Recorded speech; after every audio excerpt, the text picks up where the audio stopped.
game is over. It's time to play the game. Hi, everyone. Welcome to the 2015 World Series of Poker main event final table.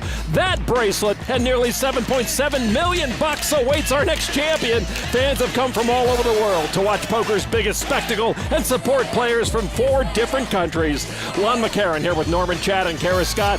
Nothing quite like poker, the Penn and Teller Theater, and November.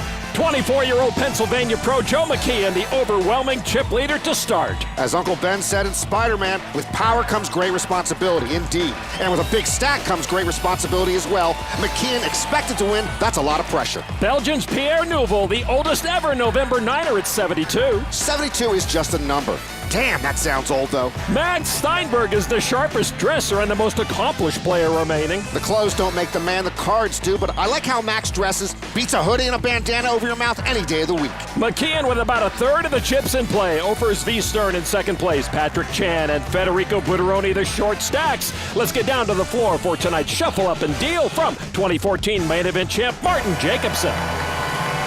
You waited 4 months for this, so I'm not going to keep you any longer. Dealer, shuffle up and deal.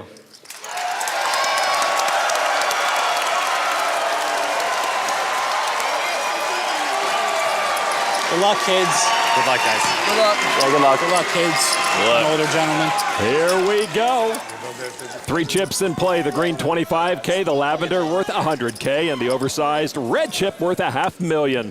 Federico Butteroni, the pro from Italy. He looks scared under the gun. He'll give it up. On Neil Blumenfield, the amateur from San Francisco. We have 6 20-somethings at this final table, all poker pros, and 3 older guys, all amateurs. Blumenfield folds, and one of those other amateurs right there, Offers V. Stern, owns a software company in Israel. Ace-9's playable, but it goes into the muck. Good job, buddy. Now Neuville. Trying to beat you longer. I save the time as an average. Folded to Max Steinberg in the cutoff. The only bracelet winner here, King Jack. Technically, Steinberg no longer a poker pro. He's now a daily fantasy pro and probably the best-dressed daily fantasy pro out there. I would imagine. Looks like Max wants to take a shot at the pot. Nobody else will. With King Jack a raise to 900,000. Action on Tom Cannuli now on the button. I've got to say, if Tony Soprano were around and he's a Jersey guy like Cannuli, I don't think he'd allow anyone to wear a baseball cap indoors. The youngest player at 23 folds. The chip leader, McKeehen, 10 tray. The chip leader just stomped over everybody when we were down to 2 tables in July, raised almost every pot. McKeehen can't play there. Chan folds, and Max Steinberg will take it. Max's mom, Ruth, enjoying the moment. Let's now allow the players to introduce themselves. Seat 1, Offers V. Stern, Israel. Seat 2, Pierre Neuville from Belgium.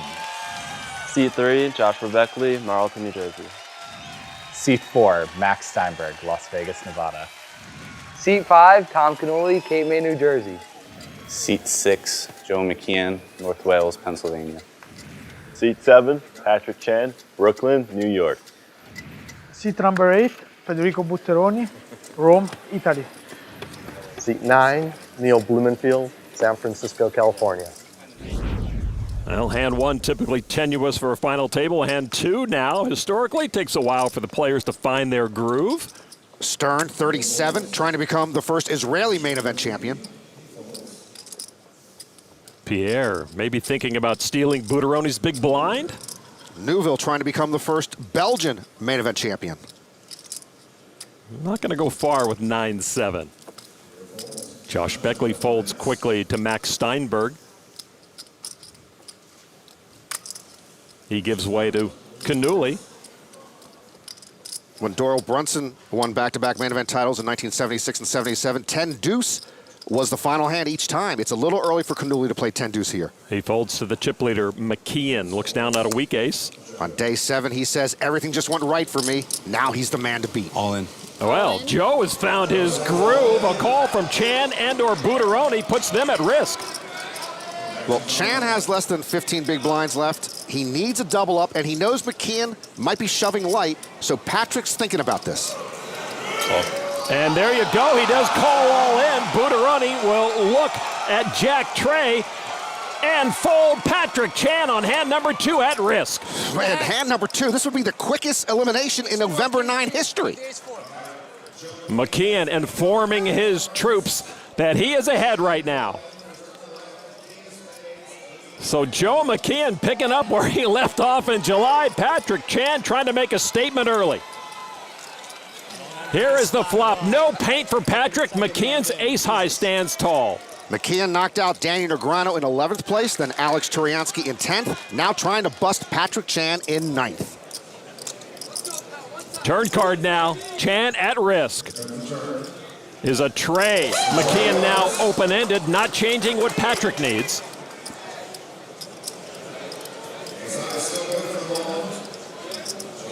Chan's got to have a king or a queen, or he is first out here in the November 9.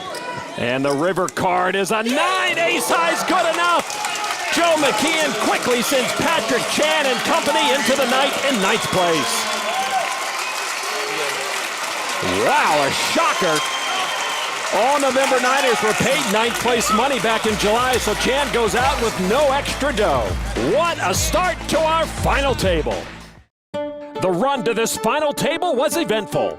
And now Justin wakes up to the bad end of set over set. You better win the tournament, you idiot. Justin Schwartz knocked out. Daniel with the aces all in.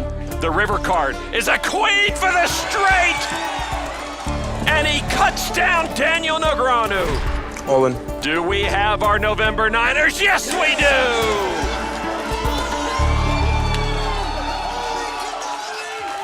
So Joe McKeehen has knocked out the 11th, 10th, and now 9th place finishers. This was the 10th straight year the main event attracted more than 6,000 players. Only 252 of them, though, were female. Arizona attorney Kelly Minkin, the last woman standing, in 29th. We now sit 8-handed at this championship table with Patrick Chan's elimination on hand number 2. Neil Blumenfield with ace-7 offsuit.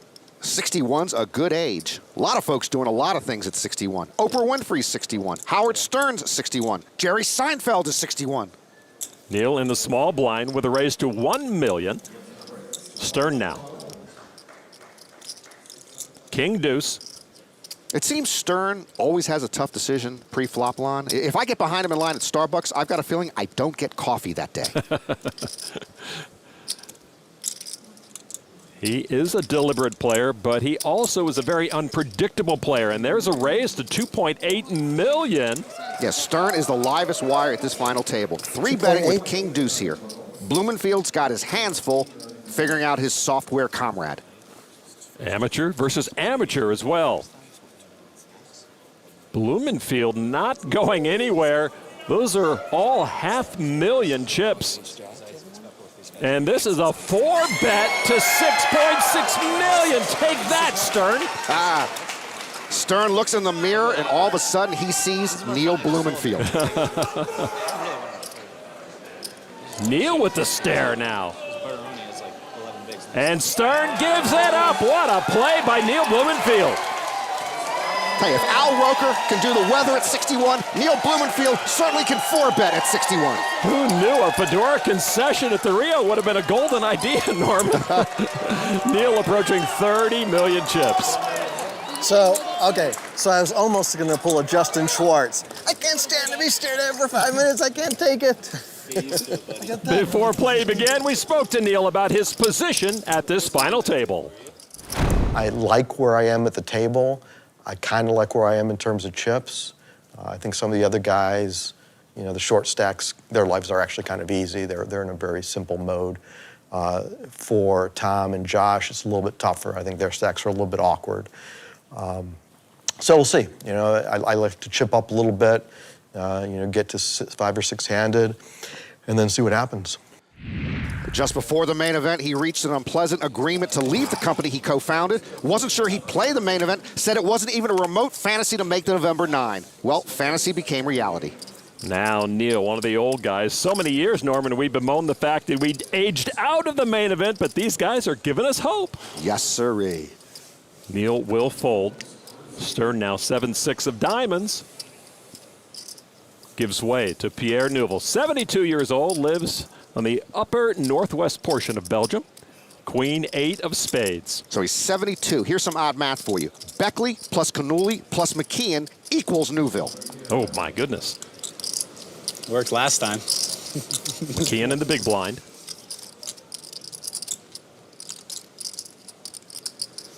Ah, you're smiling, very impressive. Josh Beckley now. 10-8 off. Beckley, Cannuli, and McKeehen, all from the Philadelphia area and all still living at home when this main event began. Blinds are up. That's a min raise with the big blind at $500,000, the small blind at $250K, and now Max with a 6 folds his button to Cannuli in the small blind. If you're a poker pro, I just think you should have your own place. I mean, Texas Dolly moved out of his parents' home like 65 years ago. McKeehen in the big blind, 6-4 of spades, and he'll call. Lon, I've always wanted to call a main event final table flop. Will you let me do one? Oh, sure, go ahead. Okay. 3, 4, ace, 2 clubs. Boy, that was real hard. I guess it's nice work if you can get it. Pair of 4s for McKeehen. Beckley missed. McKeehen checks middle pair. Beckley, pre-flop raiser, continues with $1.2 million. My mom always told me I wasn't supposed to stare at people. I guess Joe's mom disagrees. McKeehen with the best of it. Loves to hit the flop. He calls. Turn card now. 9 of hearts. Norman, I've always wanted to do commentary just like you. Can I give it a shot? Knock yourself out. All right, McKeehen has a math degree at Arcadia University. I believe they are the Boilermakers. Good for you. McKeehen checked it. He still has the best hand with the 4s. Beckley raised pre-flop, then bluffed at it on the flop. He's got no pair and no draw. Will Josh bluff at it again? He's looking at his chips, but decides to check. Okay, I'm going to call the river card. Queen of diamonds! Oh, I guess that was too dramatic. McKehen's lowly pair of 4s is the best hand here. But I can't imagine Joe wants to bet with 4th pair. Plus his hand has showdown value. Check. McKeehen checks a 3rd time. I thought Beckley gave up on this pot on the turn. I thought wrong. $2.25 million on a snap fold from Joe. Boy, that worked. Great analysis. Joe may have put Josh on a certain hand, and then maybe the board connected with that hand. Tough to continue, and Beckley will take the pot. Josh started this final table just shy of $12 million. Now he's approaching $17 million chips. Beckley does what most have been unable to do, win a pot off Joe McKeehen. 10 high gives him a 20% boost to his stack.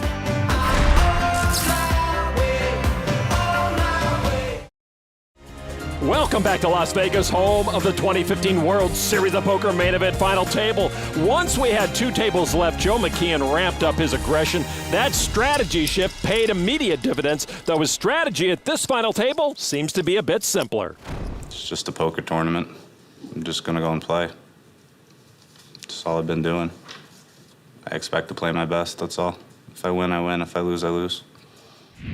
Listening to Joe, it sounds like he's on his way to an IRS audit rather than playing for $7.7 million. Folded to Joe with ace-8. 2 red chips is a raise to $1 million. Folded to Neil Blumenfield in the small blind with ace-king.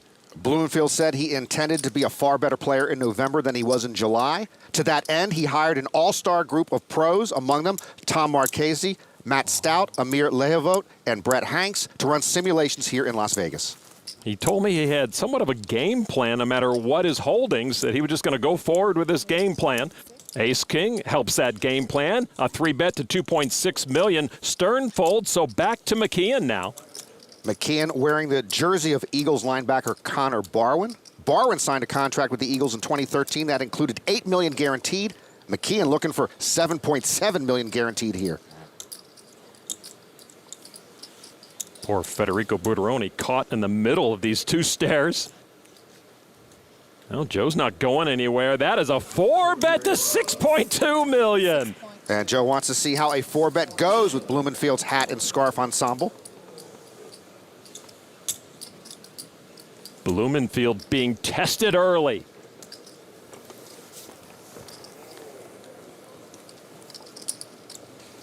Third biggest stack at the table.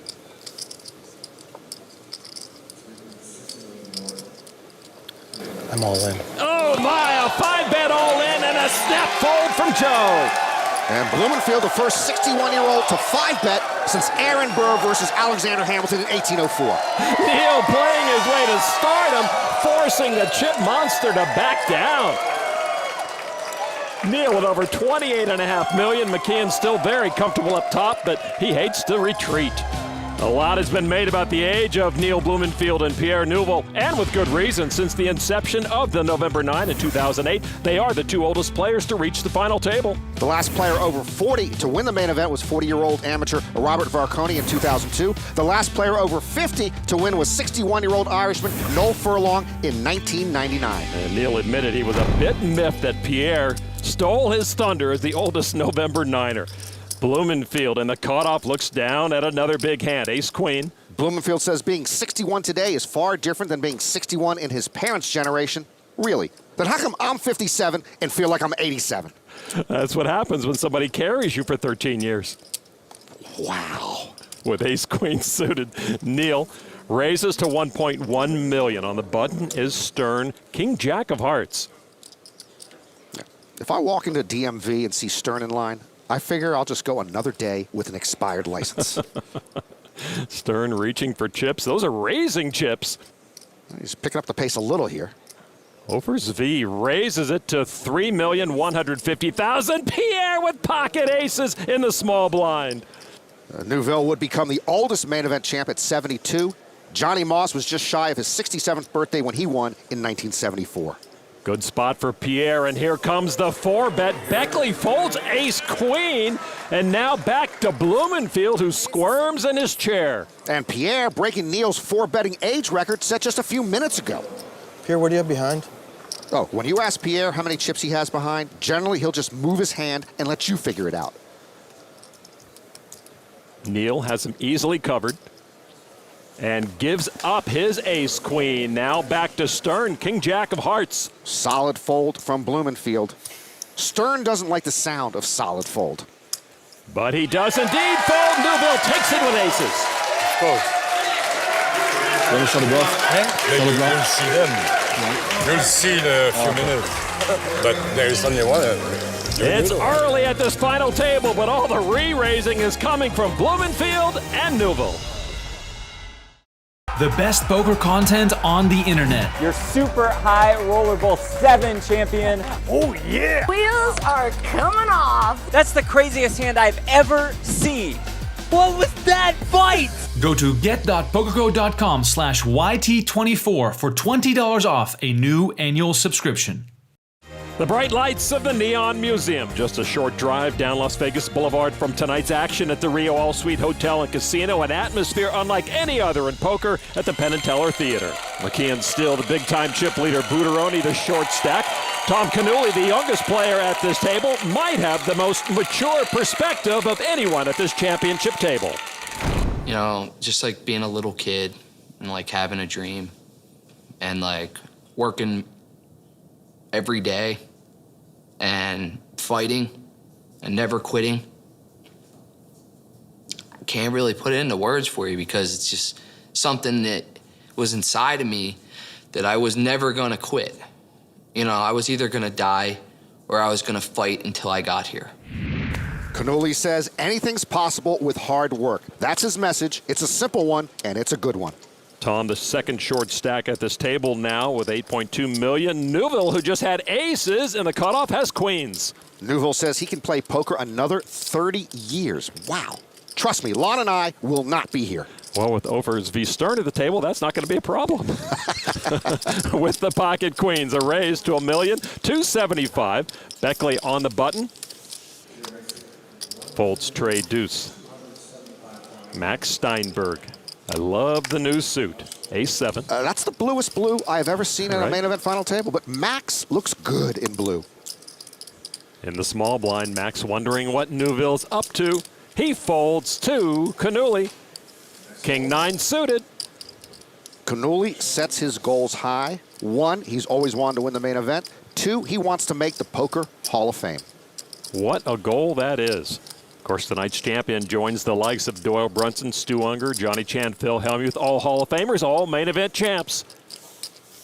King 9, Cannuli calls. Nearly a 50-year age difference in this hand. Here's the flop. Both with Broadway draws. Cannuli also with a flush draw. Pierre's queens, though, are still best for the moment. Tom checks. But that's a pretty bad flop for pocket queens in general, and especially against Cannuli's hand. Pierre checks back. Turn card now, 4 of hearts, and Cannuli finds the nut flush. Pierre's pocket queens are useless. Cannuli with the nuts, and Neuville checking back to see if he has a heart. It's probably good news that he doesn't. Tom, a big fan of Stu Unger, the movie Rounders, but says he's never read a poker book. Reaching for chips. That's $1 million. Yeah, it's a small turn bet intended to induce Gramps to call. Pierre drawing dead, but still adding chips to the pot, makes the call. River card is a king. Oh my, Neuville, River's Broadway, but of course it's not good enough against the flush. Yeah, that increases the chances Cannuli gets paid off here. Just the worst possible card on the river for Pierre Neuville. Tom getting short stacked. That's about half his remaining stack, 3.2 million. How much? 3.2. Now, Neuville's going to end up losing about a quarter of his stack here if he calls. Tough to get away from Broadway.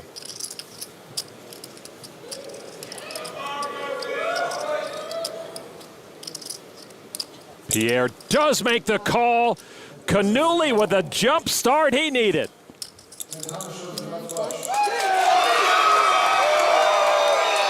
What a tough hand for Pierre. First one, right? That was one.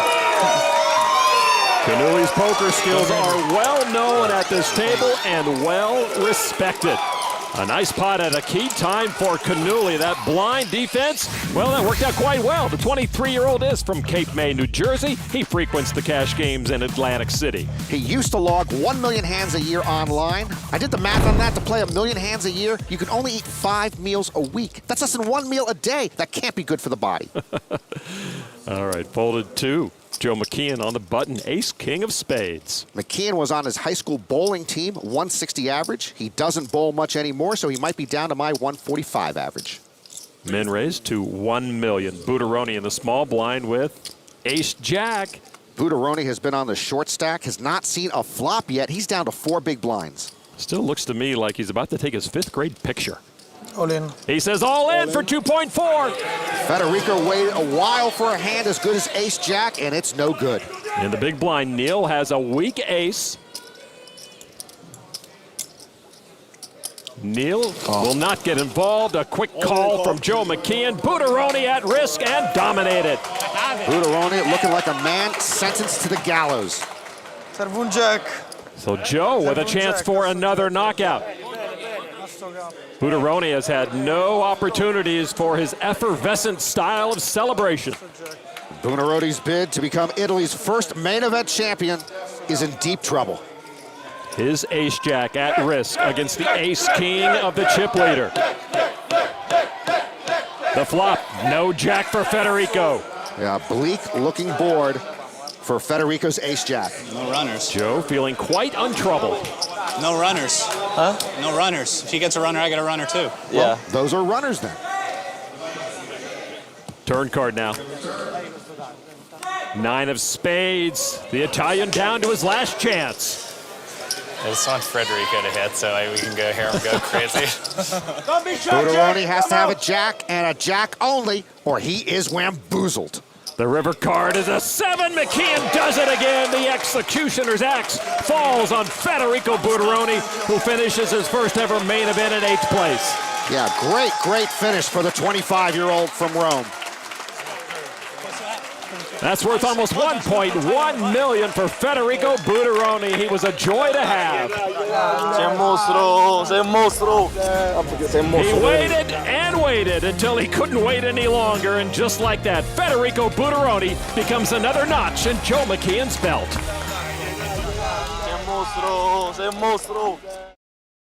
One of the class acts at this year's final table, Federico Butteroni, eliminated. He's with Kara Scott right now. Italy's Federico Butteroni out in 8th place. Such amazing people that have been here watching you. People came all the way from Australia as well. So what was it like to have everyone surrounding you in this moment? That is the most important victory.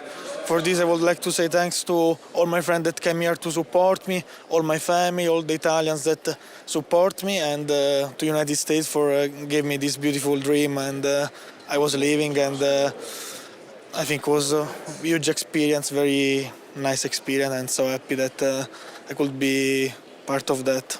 Thank you so much. Out in 8th place, Federico Butteroni. He was a kid with a dream. So 7 remain with a guaranteed payout of about $1.2 million. Tom Cannuli, the short stack now with 16 big blinds. Under the gun, Neil Blumenfield, pocket 4s. And Neil was a debate champion in high school, used to cut classes to do debate research. In fact, he cut so many classes, he actually flunked French. So he's got a French girlfriend now, and he doesn't understand a word she says. And she gives him plenty of grief for that. A raise to $1.2 million from Blumenfield with a small pocket pair. Pierre Neuville, ace-king. Neuville won online satellites for a record 23 consecutive EPT main events. Man, you've got to have a good internet connection to do that. Neuville just calls with ace-king. Beckley with king-queen, and he folds. To Max Steinberg on the button. Chris Moneymaker famously turned a $39 online satellite into $2.5 million here. Steinberg trying to turn a $27 daily fantasy satellite into $7.7 million. The man with the suit folds the suited cards. To McKeehen, he gives it up. Finally, we get one with the old man. Yeah, the two eldest here. First one, I think. Norman, I'm going to venture a guess. This is the oldest heads-up battle at any main event final table. You might be right. All right, here we go.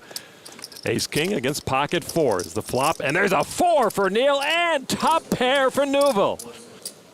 Big flop. Neil with the set. Josh Beckley walks away. He had king-queen. Neil reaching for chips. No slow play.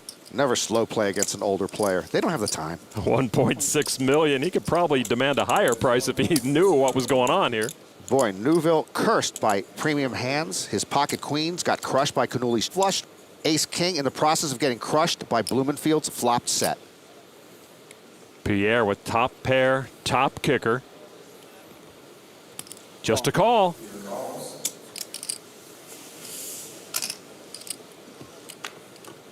Turn card is another queen. That's not going to make Josh feel any better. Neil improves to 4 is full and checks. They both check. Queen's full for Josh, but he's not at the table. That's true. River card, tray of spades. So Blumenfield is best here. Well, here comes the software guy and his chapeau. How much does he think he can get? That's a healthy bet. $4 million. Pierre might be able to get away from this. He can't beat a queen. Spades got there. But it's tough to lay down top pair, top kicker here.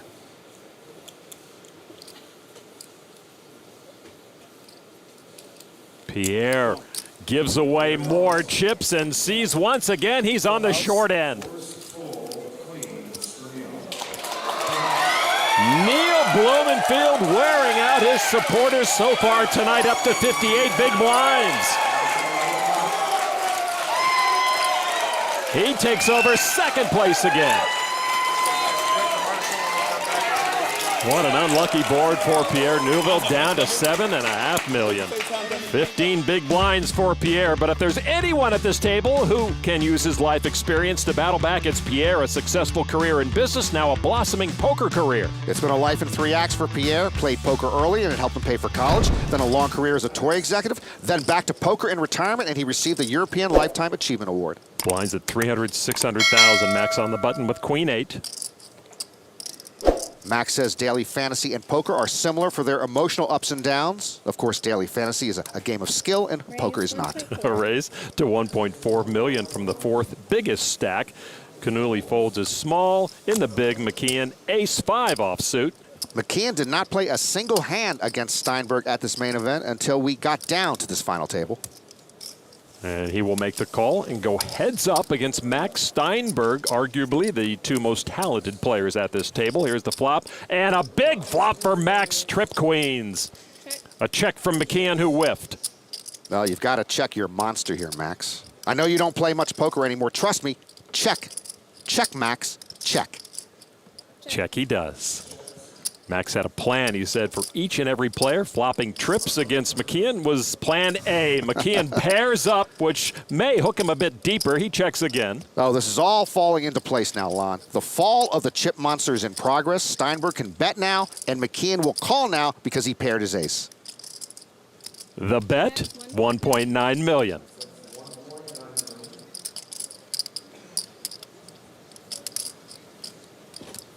Joe McKeehen, minored in reading souls. He makes the call. This is how the fall of Blockbuster Video began.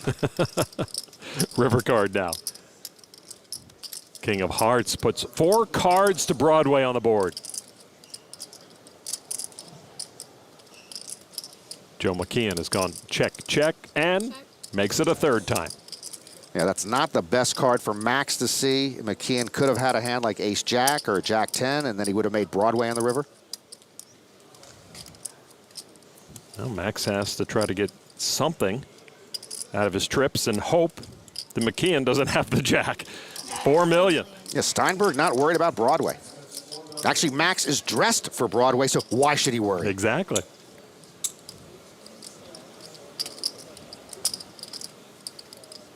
A confident bet from Max. Having fun yet? Got anything? Yeah, Max might not have anything. It was a button raise. He could have 9 deuce. Man, I think you got it, Max. Do you think you have it? You got it. There's the fold. Not sure that Max had what Joe thought, but Max had enough. Didn't want to show the 8-7 to the table? I could beat the 8-7. I didn't have 8-7. Believe that. Yeah. I thought I had it, and then I thought you had it, so I decided, you know what, you can win one. Max, are you grateful he let you win one? Max said performing at this, the biggest final table there is, can be unnerving. There's pressure from a lot of different things. I mean, first of all, it's on TV, so you're open to criticism from a bunch of people you don't know.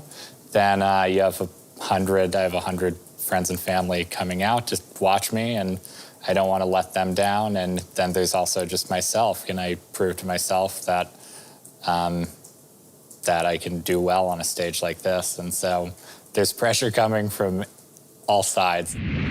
But Max says that he honestly thinks he'll be the most comfortable of anyone here at the November 9. You heard the post-hand verbal jousting and prodding. Poker has a subtext all its own. Max will sit this one out. Never say die. At the start of day 7, Neil Blumenfield was 20th in chips out of 27. Josh Beckley was 22nd, and Max Steinberg was 24th, all now in the final 7. Joe McKeehen was dealt 2 cards, right? So he will raise. Makes it $1 million, too. Since the latter stages of day 7, McKeehen has been crushing people. Minimum raise from McKeehen. Stern folds to Pierre Neuville. Ace-Jack of clubs, and he's all in for only $3 million. And a quick call from McKeehen. Yeah, like Federico Butteroni, Neuville might have waited too late to shove. Just 5 big blinds left, but in good shape to double up. Yeah, Pierre has the chip leader dominated.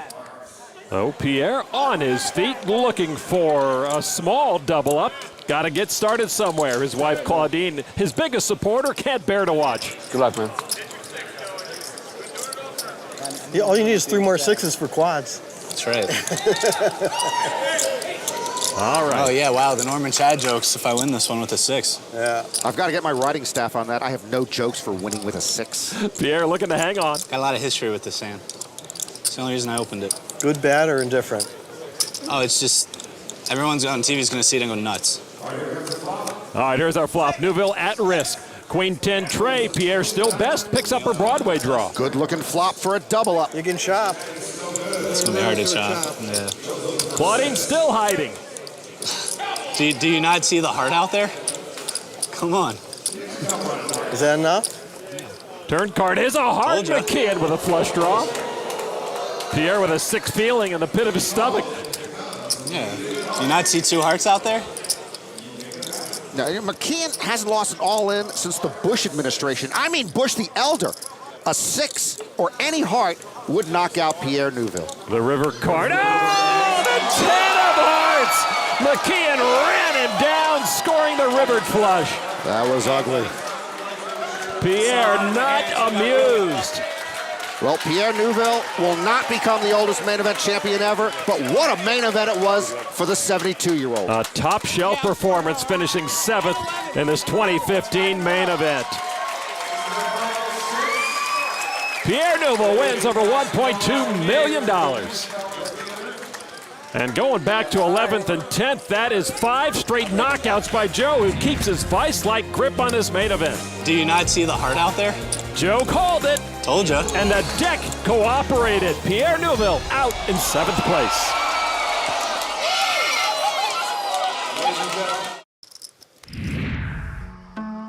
I'm going to go to try on some suits for the final table. Do you want to come? Hell yeah, dude. Awesome. All right. I'll see you there in like an hour. Is that cool? Sounds good. We're at a custom suit shop. I'm here to pick out my suit for the final table. Ricky, how's it going? Hey, good Max. to see you. Welcome back. Yeah. Hey, good to see you. I started dressing nicely when I made my first final table. Got like a nice shirt, I got a tie, and it's evolved into the point where now I'm wearing suits. I just feel empowered in a suit playing poker. It makes me feel confident. Let's go design some custom suits. Let's do it. So we are a lifestyle destination shop. We are a gentleman's haberdashery. If you haven't experienced the custom process, it's just something that every guy needs to experience once. A lot of the guys who are dressed up pretty well are often recreational players, so it might actually just give you an edge because people play incorrectly against you. Are you gonna wear a bow tie? Going for the Bill Nye look for the final table. I don't think the other players care that I'm wearing a suit. I'm not worried about what they're feeling or thinking. I'm just thinking about myself. In men's fashion, you have to accessorize. You can't leave the house without your pocket square. Lapel pins, timepiece, bracelets. You can't over-accessorize. So why don't we try a few things on?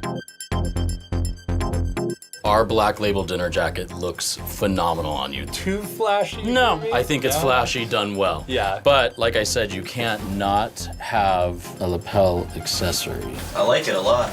Suit number 2. Suit number 2 is looking good. The pink pinstripe and then all the pink accoutrement. I think you look phenomenal. I love this suit. This one's pretty much perfect. This look is brilliant. Solid. To you, Max, we wish you the best of luck.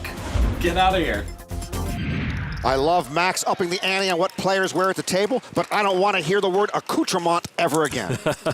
Steinberg under the gun with King Jack, a raise to $1.5 million. He says his experience of winning a World Series bracelet has been invaluable to him at this special moment. McKeehen with pocket nines. McKeehen, a t-shirt and sweatpants type of guy, and unlike Max Steinberg, I don't think he gets them custom made. He was tested as a preschooler. His parents were advised to send him to private school so he'd be properly challenged. So even with the kiddie games down the street, Joe was crushing it. All right, McKeehen made the call. Heads up against Max Steinberg's King Jack. Here is the flop and a pair of jacks for Steinberg to overtake the pocket nines. Max checks. Joe sees 2 overcards to his pocket pair. He checks back. That was an angry check from a chip leader. 6 of clubs, no change to the current pecking order. Max checks again. They're dressed like the prince and the pauper, but in this story, the pauper owns most of the kingdom. McKeehen with a bet of $1.8 million. Steinberg playing his jacks soft, so McKeehen understandably figures his nines are good here. This is poker's version of the mean mug. That look would induce a lot of folds no matter what you held, but Max does muster up a call. River card, tray of clubs, 3rd club on board. Max has the best hand. He checks again. Max has checked flop, turn, and river.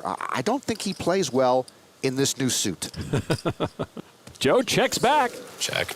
A jack beats an angry check. Steinberg will stack the winnings, but those chips just get him back to even here at this final table. He's going to need to accelerate soon. He does have the best dressed crowd here too. McKeehen still the overwhelming chip leader, under 88 million. Max told us he wears suits at the poker table because it empowers him. Hard to argue with his results. A World Series bracelet and $2 million in earnings before making this final table. Max has done some work during the break with Jared Tendler, author of The Mental Game of Poker. Max says it was almost like therapy. Under the gun, Tom Cannuli, one of the short stacks with one ace with two black aces. Cannuli throws himself full throttle into whatever he does. First it was basketball, then the Halo 2 video game, then paintball, and now poker. Poker definitely suits him. Tom starting the hand with about 10.3 million, now with the best starting hand in the game. A raise to 1.4 million. King 5 of clubs for Joe. Cannuli played with McKeehen at a World Series event last year. At the end of day one, McKeehen told Cannuli, "Don't forget me when you win a bracelet." The next time they were playing together at the World Series was day 7 of this main event. Folded to the button over Z Stern. It's been pretty quiet lately. Well, Stern's going to think about it, as always. I don't know the exact math here, but 8 plus 6 equals squadouche. And they're into the muck. Steinberg now in the big blind. And as you know, Norman, 10s are the only card in the deck with 2 digits, so sometimes it looks bigger than it actually is. God, it's incredible. I think you're a worse poker player than I am. Max used to meditate twice daily. He no longer meditates, although to me, daily fantasy and daily meditation go hand in hand. All in. All in. Cannuli's going to double check. Snap call with the aces. Bad time for pocket 10s. Great time for pocket aces.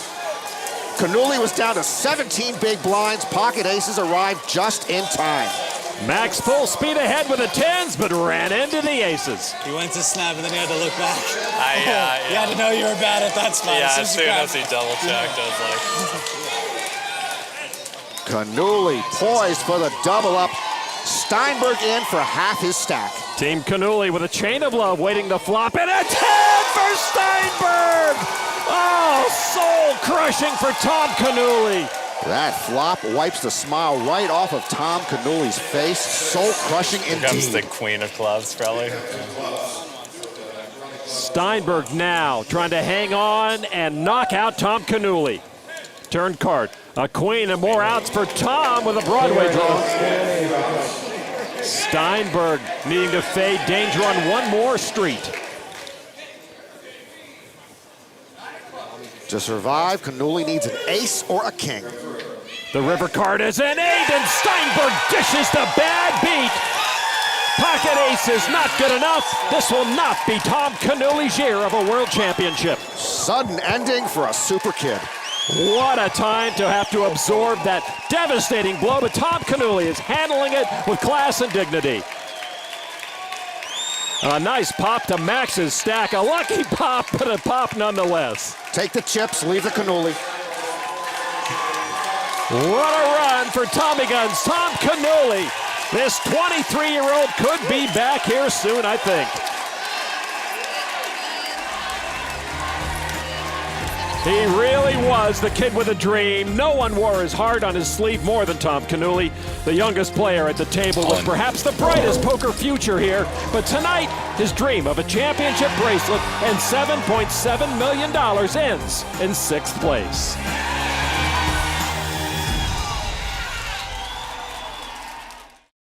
Just before the break, 23-year-old Tom Cannuli was eliminated by 27-year-old Max Steinberg. Tom's with Kara now. Tom Cannuli is out in 6th place. You came in with a really tough seat at the table, so talk to us about the journey to this point. It's the most incredible journey anybody can have if you love poker. It's just incredible. Like, I can't really describe how it feels for me personally, but it's a lot of people's dream. Everybody wants to win, you know. You've got an amazing crowd here of supporters, friends in the poker world, friends from your childhood. What's it been like to have them all here surrounding you? It's a moment that I don't know if I could ever get unless I'm here. So it's it's once in a lifetime that I could have all my friends and family and uncles, cousins, aunts, everybody. It's just incredible, and I love them dearly, and I'm just really thankful they're here. And they clearly love you dearly as well. Thank you so much for talking to us out in 6th place. Five-handed now. Beckley is the short stack with Cannuli gone. Figure it out like midway through the deal and you get them running. Yeah. Run. There we go. Well, McKeehen wants to make sure he gets everybody's chips, and he can't unless they're at the table losing hands to him. They've got to be at the table by the time the dealer dishes out the last card. Max under the gun. 5 tray, he folds to McKeehen. King 8 of spades. He'll raise it. 1.2 million. McKeehen started this main event final table with the highest percentage of chips in play, nearly 33% of anyone in the post-moneymaker poker boom era. At the moment, he's got 87 million chips. Blumenfield is next with 33 million. Neil folds to the small blind over Zvi Stern with 7-5. He says his greatest strength is identifying his mistakes and fixing them. Stern says, I'm a great Monday morning quarterback to myself. He'll fold to Beckley, ace-9 of hearts in the big blind. This is Beckley's first main event. Nice debut. Look at that, casual, all in. McKeehen will give it up quickly. Well, Beckley just took away maybe 1% or so of McKehen's chips. That brings Josh over 11 million chips, something for his supporters to cheer about. Can we just pretend, I think, like 30 seconds before folding there? Like, can you just put that in your head? I feel like you had the best hand there. Oh, yeah, for sure. He thought so, too. If Josh looks a little different than he did this summer, it's with good reason. He's taken a serious interest in improving his lifestyle. Yeah, my changes are I've been like eating healthier and working out, and I've reached out to other poker players to find out like what to do in certain situations, and I've like watched videos like previous November 9 final tables, and I've just used this time to better myself in every way. Josh the short stack in the big blind, action on Stern in the small blind. 10-9 of spades. And Beckley has aces. All in. I call. Yeah, why not? And here is a double up made to order for Josh Beckley. Well, Stern pushes there for more than 40% of his stack and runs into aces. I don't know if that's a Martin Jacobson approved play. Well, Jacobson says to Stern it's all right, but Beckley's rail sees it's all good. We saw Tom Cannuli's aces cracked by Max Steinberg's 10s, and he went home. Now Beckley's aces at risk against Stern's 10-9 suited. No sweat. No sweat. All right, here's the flop, and it's pretty bleak for Stern. Nothing close. Yeah, that flop much kinder to Beckley's pocket aces than Cannuli saw with his pocket aces. Stern needs runners. Yep, as you mentioned, a big portion of his stack at risk. Turn card, tray of spades, that will do it. Stern can't catch up, drawing dead. Beckley rides the aces to a double up. A steal gone bad for Ophers v. Stern. Beckley up to almost 30 million. Aces taketh from Tom Cannuli and giveth to Josh Beckley. That's why we love and hate poker at the same time.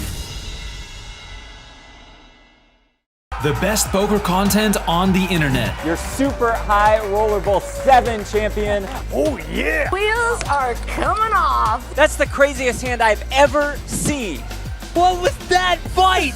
Go to get.pokergo.com/YT24 for $20 off a new annual subscription. Before this final table started, the Poker Hall of Fame inducted 2 new members, John Jawanda and Jennifer Harmon. It's a pat on the back to know that your peers respect your play and all the hard work that you've put in over the years, grinding and trying to get as good as you can. Jawanda, a 5-time World Series bracelet winner. Harmon, the first woman to win 2 open event bracelets and a consistent winner in the biggest cash game in town. Jen and attendance, John Jawanda, living overseas, could not make the trip. Action on Beckley in second place now in the small blind, Jack 6 and a raise to 1.9 million. Steinberg in the big, 4 deuce of diamonds. Battle of the blinds, scarf versus suit, clean shaven versus beard. Somewhat similar haircuts though. And nearly even stacks in the low 30 million range. Next elimination worth 1.9 million. And there's a call from Max. Sorry. All right, here's our flop. Queen 6, Jack 2 diamonds. Jack's up for Beckley. They both got a piece of that flop line. Beckley reaching for chips. Beckley says he hasn't gone longer than a week without playing poker in 10 years. That's like me and you, Lon. I don't think we've gone longer than a week without seeing each other in 10 years. Yeah, I got Josh to the main event final table. I just got 2 more years with you. Good for you. Beckley bets $2.1 million. Steinberg with a flush draw. Yeah, this hand could significantly alter the landscape of this final table. As you mentioned, they both have similar stacks, about 40 big blinds each. And there's the call for $2.1 million. And then they politely and awkwardly look at each other. Turn card. 10 of spades. Beckley still good. Not so long ago, Beckley was losing his bankroll. Of course, many poker players go broke at some point. Jesse Alto, one of the greatest main event performers ever, when he went bust, he would borrow money from his wife, Bertha, who would make him pay interest on the loan. Yeah, Josh, this cash game specialist at first, played his first poker tournament in 2014, and he won it. He bets $3.8 million with jacks up. Max getting 3-1 here with a small flush draw. Is he willing to give up that $12 million in the pot? Yep, Max is not going anywhere. There's the call. River card now. Beckley ahead. And Beckley seals it with the full house on the river. Well, if Josh thinks Max has a strong hand, you know, like a queen, he can bet for value here and get called. But if he thinks Max was on a draw, he should check here and let Max try to bluff at it. Beckley reaching for a lot of the red chips, hoping Max has a hand. $10.1 million. Max doesn't have a very good hand. In fact, he's playing the board. So this is raise or fold, and I'd have to advise against a raise here. With the busted flush draw, he does muck Beckley on a roll. Yeah, maybe this is the year of the scarf in poker. Yeah, next year may be the year of the fedora, but Steinberg taking the hit, just over $23 million. Josh over $41 million, solidifying his hold on second place. So a nice boost to Beckley's stack as Steinberg chased a flush that turned into Beckley's full house. Josh's first time at the main event has proved to be quite successful, as his live earnings will officially skyrocket once this table finishes. He's worked at ShopRite, he's worked at Sears, he's worked at TD Bank. Now Josh works for himself. Like having 100K chips, you know? Action on Offers v. Stern. He caught the poker bug watching Greg Raymer win the 04 main event. He got to meet his hero when he came to Vegas to play his first World Series event. Ace-Jack for Stern.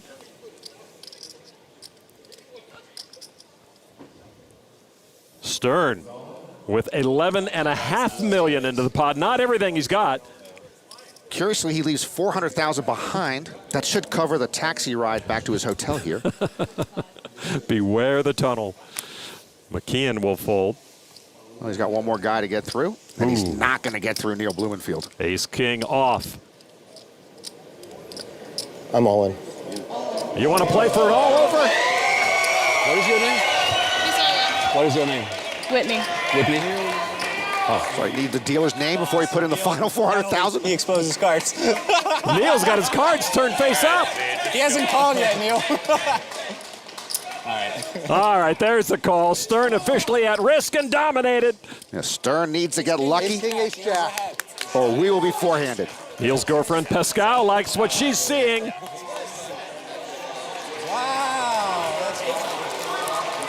That might have been the messiest all-in of a November Niner I've ever seen.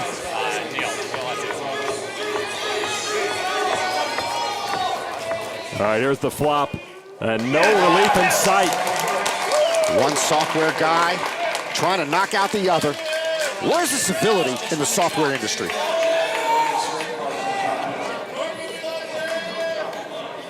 Stern looking for a jack. Turn card is the king of diamonds, and that'll close it out. Neil Blumenfield eliminates Offers v. Stern. The man in the hat takes care of the man in the hoodie, but a great payday for Offers v. Stern. And if you can't beat him, join him. He's got a Neil Blumenfield t-shirt. He had left Las Vegas to go back to Israel. Last-minute decision to come back and play the main event. It was indeed a profitable one.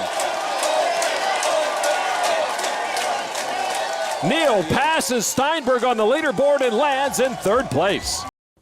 Welcome back to Las Vegas. 4 players remaining, each guaranteed a huge payday, each with a chance at the gold bracelet and the title of world champion. Plus, I hear there's a wheelbarrow full of Benjamins waiting for the new champ. We are down to 3 20-somethings and the 61-year-old Neil Blumenfield. Aces for Neil. I'll have whatever hat he's wearing, sir. I love his attitude, Lon. He knows he's lucky to be here. He knows the other players are more skilled than he is, but he also knows if the cards cooperate, he can actually win this thing. Yeah, he's got a Dennis Phillips quality to him, though with a better hat, a likable amateur, carrying the hopes of all the home game grinders that poker's door is open for anyone to succeed. With the aces, a raise to $1.9 million. Beckley now king 9 of spades on the button. Beckley played 15 to 18 World Series events this year, says he specialized in falling apart on day 2. See, I fall apart on day 1 to save myself time.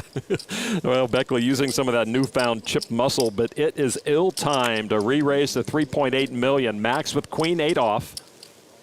He folds to McKeehen in the big blind. He gives it up back to Blumenfield with the aces. And you love when someone raises behind you when you've got pocket rockets.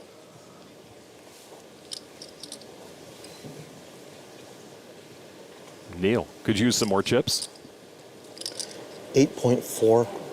He announces a 4-bet to $8.4 million. And the way he announced that, it was as if he was saying, kid, this is 8.4 that is never going into your stack on this hand. It depends on Beckley's read here. If he thinks Blumenfield is 4-betting light, Josh could 5-bet this baby.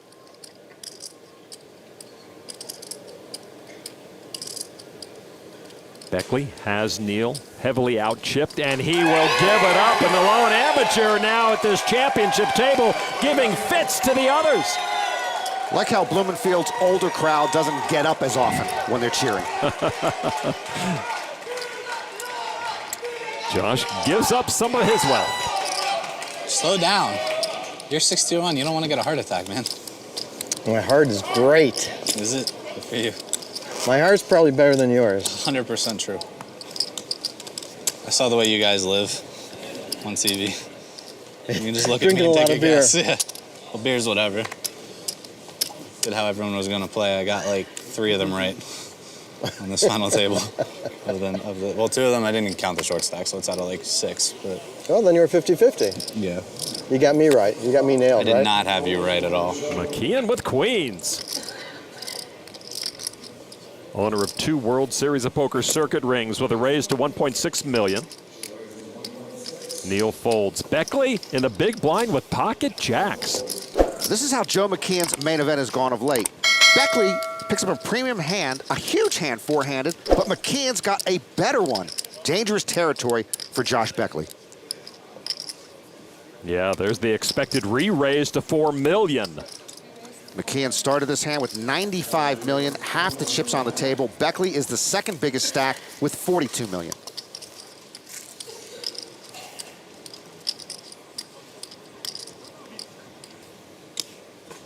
Uh-oh. Here's a 4-bet. Putting those up on the raising deck. $10.2 million now back at you, Josh. And what a huge moment for Josh.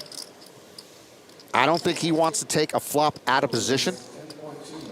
Beckley just might 5-bet shove with his jacks here, and that would be disastrous. Josh Beckley gives up the jacks. What a fold! Yeah, what a great fold from Josh. We saw Josh make a big river fold against Joe McKeehen on day 7 to save his main event. McKeehen over 100 million chips. Beckley with a fold of the final table. You seen a 5-bet yet? I think, yeah, we did. I did it to him when I 4-bet folded. He shoved. As Joe continues to extend his lead, it's worth looking at how his hometown teams have done in the championship column, and it's not pretty, Norman. It's Philadelphia. Eagles, losers. Flyers, losers. 76ers, losers. Phillies, losers. It's no accident this Liberty Bell has a crack. I'm sure that came from an overthrown Mark Sanchez pass. McKeehen under the gun, 9-8. Looks right, looks left, says, watch out, boys. $1.6 million. McKeehen and Beckley both from the Philadelphia area. If I'm the 76ers, I might hire one of these guys as general manager. Queen 9 of clubs for Beckley in the small blind. Folding those jacks likely saved Josh a big portion of his stack. He just calls for $1.2 million more. Steinberg in the big blind, 6 deuce. He'll be a spectator. All right, heads up. McKeehen dominated, but that does not seem to matter to him at all. Here's the flop. I have a short-term memory. Have you figured that out yet? 5-8 king all hearts. McKeehen with middle pair on a flush draw. Beckley bought a BMW after making the November 9. McKeehen drives a Prius. Sometimes a Prius can outperform a BMW. They both check. Turn card now. Ace of hearts, and McKeehen turns the flush. Beckley has no pair, no heart, and no hope unless he bets. The stare. There is nothing like it. Beckley commits $2.3 million here. You know, Beckley might have taken this pot down with a 3-bet pre-flop. That bet is not going to do the job here. McKeehen just with a call, holding the 9 of hearts. River card now. 6 of spades. And now Beckley can just wave the white flag if he wishes. Or he can put the pedal to the metal and try to speed past the Prius.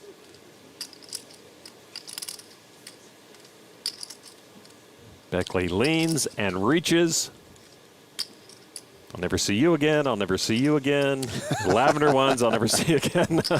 He bets $3.9 million now. Got a heart? I feel like my hand's pretty good. Only the queen, jack, or 10 of hearts would beat McKeehen.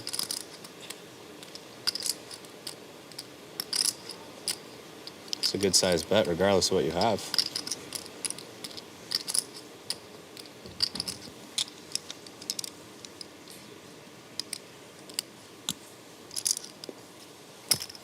Call, win. And Josh Beckley hands over critically needed chips to Joe McKeehen. McKehen's running well and playing well. Who can beat him? Over $108 million now at the expense of Josh Beckley, who played right into the chip leader's hands. That one deserved a little extra. The finish line is a lot closer for Joe McKeehen. He has nearly 60% of the chips in play. Wow. Vegas makes millionaires on an almost nightly basis. Tonight, a table full of millionaires at this final table with that bracelet going to the champion. Some guy predicted us heads up, right? They predicted you winning? No, actually, they predicted Max and me heads up, and Max winning. That's still alive. Joe under the gun. Ace queen. The way McKeehen is running, I don't know if anyone is even going to make it to heads up with him. Right? Blinds at $500,000 and $1 million. There's a minimum raise to $2 million. The ante is $150,000 alone. Ace jack for Steinberg in the big blind. You do not want ace jack at this final table. Butteroni, Neuville, and Stern all have busted with ace jack. Steinberg has 16 big blinds left. The short stack. All in. We raise all in. You heard him. There's the call. Max staring at 4th place, dominated by McKeehen. Ace queen, ace jack. I have ace queen. It seems like every time a short stack player picks up a good hand against McKeehen, McKeehen has a better hand. Many in the poker community gave Max the best shot to run down Joe and his chip lead, but that has not materialized.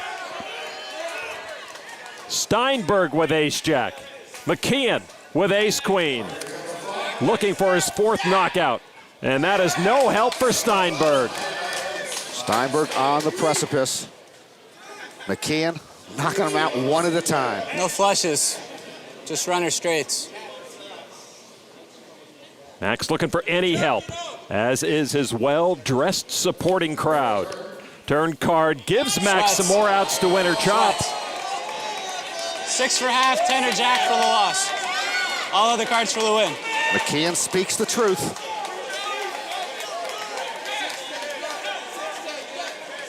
With a river 6, Steinberg would chop the pot with a 10 or a jack. He'd take it all. Otherwise, Max is done, and we are 3-handed. The river card for Max Steinberg's main event. It's the tray of diamonds. McKeehen scores another elimination, perhaps his strongest rival of the bunch. Steinberg goes out without much of a fight tonight.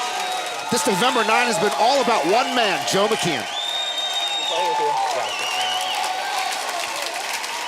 Fourth place for Max Steinberg. The Joe Juggernaut keeps gathering momentum. He holds 2/3 of the chips in play. One more time for Max Steinberg, ladies and gentlemen. He earns over $2.6 million. We're down to our final three. McKeehen sitting right where he started at the top. Blumenfield and Beckley a distant second and third. Joe is playing well and running well, and we know that is a very tough combo to overcome. Kara right now is with Max Steinberg. Out in fourth place, Max, you had an incredible game. This final table, though, did you play the game that you really wanted to play? I think I prepared for the game that I wanted to play. I attempted to execute it as best possible. I think that, I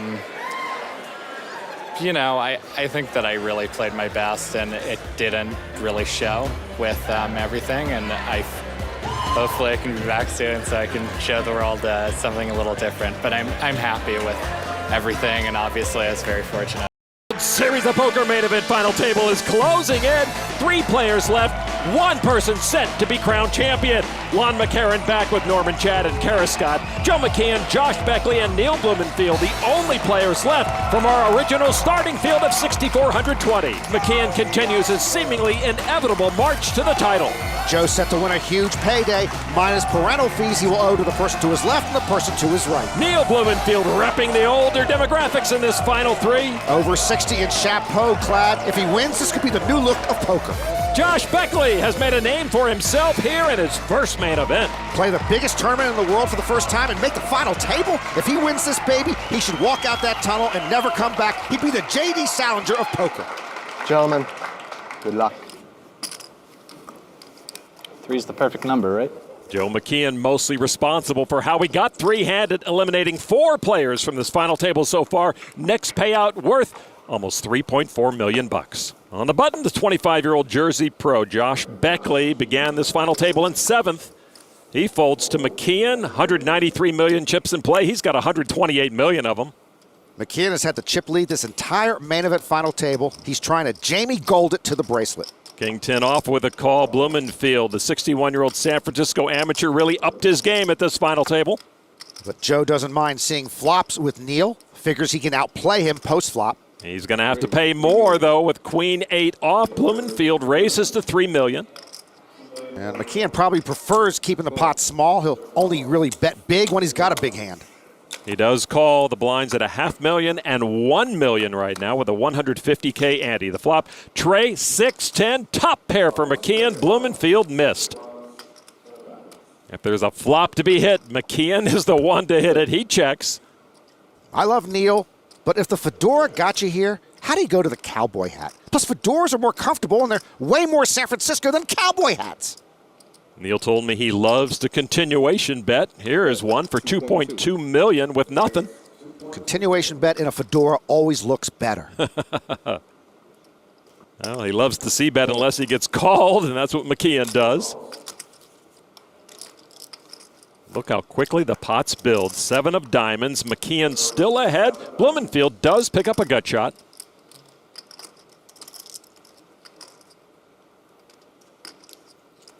Joe McKeehen checks again with top pair. Well, McKeehen probably thinks he's best here, but he will let Blumenfield do the bidding. Neil, $3.5 million. That's 10% of the stack he had to start this hand. In for a dime, in for $3.5 million. Does McKeehen fear the cowboy hat like he would fear the fedora? To call this would only cost Joe 2.7% of his stack, and that's what he does. All right, a river card with almost $18 million in the middle. 5 of clubs. McKeehen best with top pair. 3rd club on board.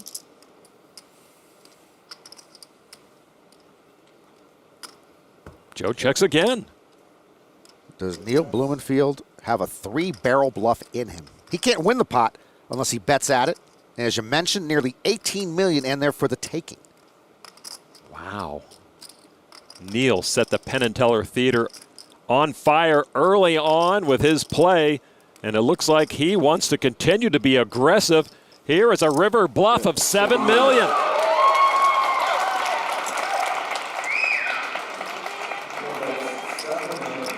Neil's girlfriend Pascal very close by. Well, the flush got there. Plus McKehen's got to worry Neil might have a big pocket pair. How you feeling?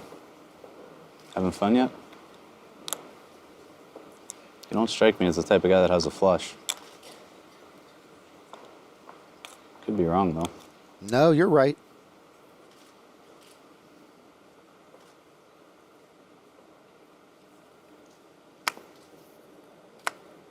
I'm not going to raise you, I promise. Either calling or folding. I'm not sure which yet.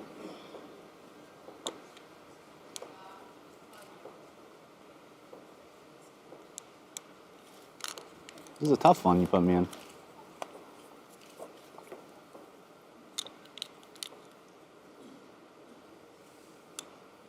Good call. And Blumenfield gets picked off by the chip leader. What was my guy thinking? A big loss to Neil. The chip leader gets stronger.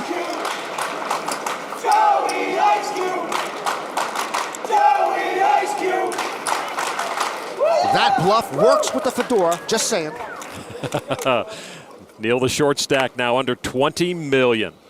Another important and correct decision from McKeehen. McKeehen on the button, 9 tray off suit. Initially, his parents were unsure about his poker path, but Joe had a lot of early success. He's going to raise it up with 9 tray to $2 million. Why not? Ace-9 for Neil in the small blind. And that bluff gone bad left Neil with under 20 big blinds. He was involved in software startups for 30 years. He says tech startups are a lot like tournament poker, very high variance and only 10% of them cash.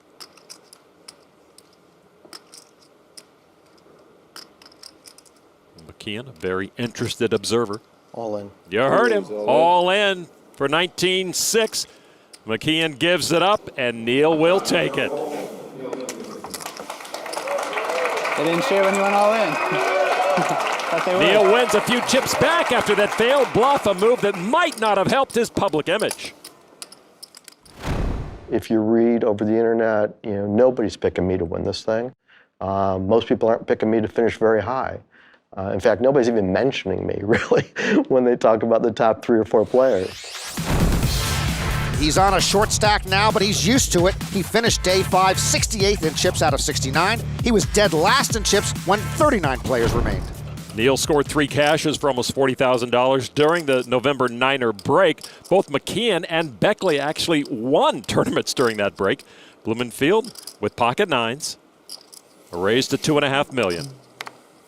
Beckley folds, now McKeehen. Jack 10. McKeehen tonight went retro wearing an Allen Iverson 76ers jersey. There is a call for $1.5 million. Heads up, Blumenfield and McKeehen. The pocket 9s for Neil hold up.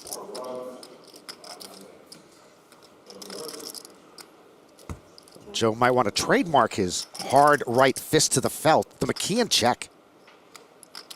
Now with the leading pocket 9s, $2.3 million from Neil.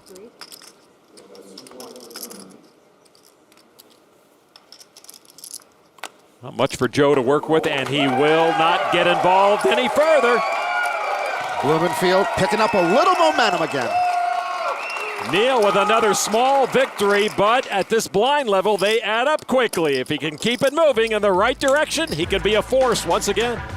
The best poker content on the internet. Your super high rollerball 7 champion. Oh yeah! Wheels are coming off. That's the craziest hand I've ever seen. What was that bite? Go to get.pokerco.com/YT24 for $20 off a new annual subscription. Welcome back. Neil Blumenfield hanging on in third place as we play three-handed here at the 2015 World Series of Poker main event final table. Thank you, Pascal. Action on Beckley under the gun. He folds. McKeehen in the small blind. Queen 6 suited. Joe McKeehen has a lot of chips. Yeah, he does, over 141 million. He just calls, though. Neil with king tray of clubs. Blumenfield trying to become the second oldest man to win the main event. Johnny Moss won 3 main event titles when he was in his 60s. The last one in 1974 when he was 66. Neil is 61. Bargain flop for these two. Deuce 4 tray. A gut shot for McKeehen. Blumenfield ahead with a pair of trays.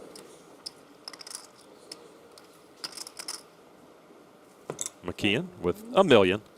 Dan Harrington famously said in 2004 that no one over the age of 50 would win the main event again because it's such a long grind nowadays. I think he's wrong.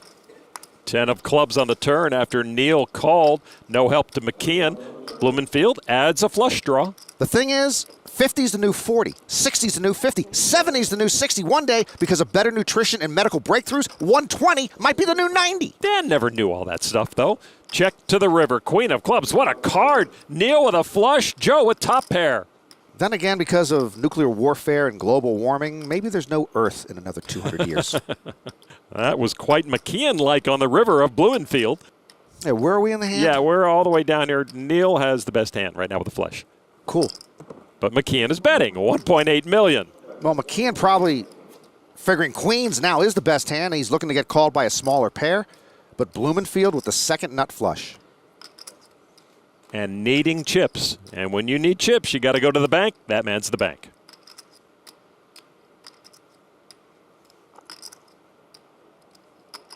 How much does he think he can get from Joe?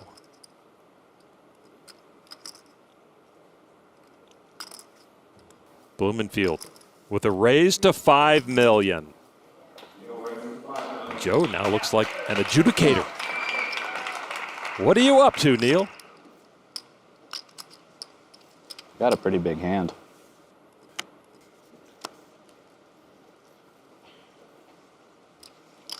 But now I don't think it's so good anymore. McKehen's reads have been pretty spot on at this final table. I think you got me beat. And he folds. Neil gets some chips from the chip leader, maybe not as many as he would have liked. It's a cowboy hat. Fear the fedora. Actually, I think it really is a fedora, Norman. Oh, like never mind. 7-3 of clubs or something? Exactly. I couldn't beat that. It was a good river for you. Throwing an ante. Got exactly 7-3 of clubs. Nice hand. So Neil moves into second place now, just ahead of Josh Beckley, but way behind McKeehen. Neil has led a well-rounded life, but just before the main event, he was laid off. So to call this final table run well-timed would be an understatement. He always thought his best chance to win a bracelet would be the seniors event. Well, Neil and Pierre Neuville turned the main event into the seniors event. I didn't want you to raise. Action is on 61-year-old Neil Blumenfield, 10-5. And he leaves the McKeehen conundrum in the capable young hands of Josh Beckley with Jack 9 of hearts. 25 years old from Marlton, New Jersey. Just calling for $500,000. Limping in the small blind is the new raising, just like scarves are the new hoodies. McKeehen with 9 deuce. He can play for free, and he does check his option as Josh lets the monster in the door for free. All right, here's the flop. 6-5 trade. Jack high is best for Beckley. Josh also flopped a flush draw. By the way, scarves are a kinder, gentler hoodie. And I tip my hat to the modern scarves and poker pioneers, Dario Minieri, Marvin Redmeyer, and George Danzer. Beckley checks. McKeehen fires $1 million.